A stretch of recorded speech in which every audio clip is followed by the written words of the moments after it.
4th of March 2026, another quiet day, so I want to talk about something else. Premier Inn. If you're from the UK, you know what Premier Inn is. It's like a Holiday Inn, I guess, in the States. It's the closest thing.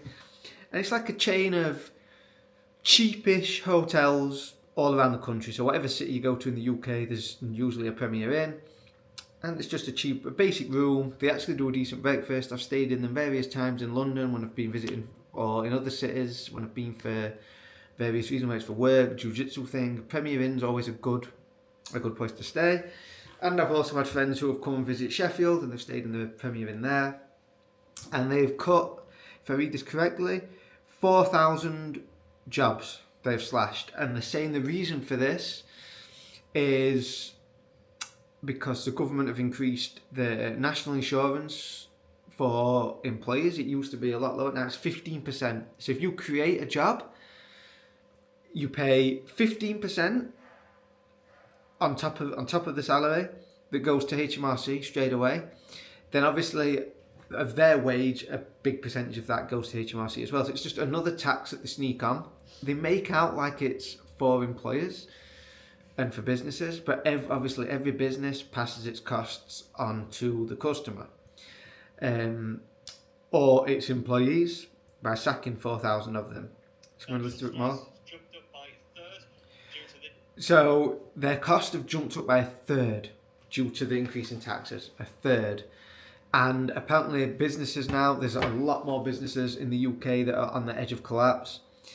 If I had a business that employed a lot of people, luckily my business doesn't. It's mostly subcontractors. I've got a property business, for those that don't know. I rent out property in the UK. I've done some management of other properties and yeah, whatever. So anyone I employ is on that kind of basis. Just an electrician turns up, they do the job, I pay them, there you go. Obviously a big chunk of their wages gone on taxes. As fuel increases, the price of fuel, because of what's happening in Iran, this puts the price up for the tax that they charge on top of the fuel. So it's just taxes on top of taxes on top of taxes in the UK at the minute. And the job market is going to slow down. It's started to slow down. The cracks are appearing and it will only get worse. And from an investor's standpoint, everything's moving to the US. I would not invest in a UK company right now. No way. The odds are against you. In the US, they're more business minded, they're more success minded, they're more tax friendly. It's just a better business environment, full stop, in the US. So why would you buy shares in a company in the UK when you can buy one in the US? It makes zero sense. But as for my investments, the only stock I'm invested in at the minute is MicroStrategy, the Bitcoin company. So that's it. I was investing in Tesla. I just over doubled my money in a year, so I got out. But yeah, I wouldn't touch a UK company right now. It's very, very hard. Now, I'm not saying UK companies can't thrive. What I'm saying is the odds are against you. If you were going to set up a company or do anything, surely you'd do it in a place where the odds favour you the most. And the UK is not it. On the plus side, luckily the current UK government will be gone soon, hopefully next year. In 2 years, I think, for the next election. And yeah, I can't wait to see the back of them. Really can't. There's a few other stats to mention in the UK and in Europe in general, not just the UK. So we're talking about grape statistics. 80% of stranger attacks assault grape of cases where the victim and the perpetrator were previously unknown and found that 80% of offenders were foreign born. 80%. Insane.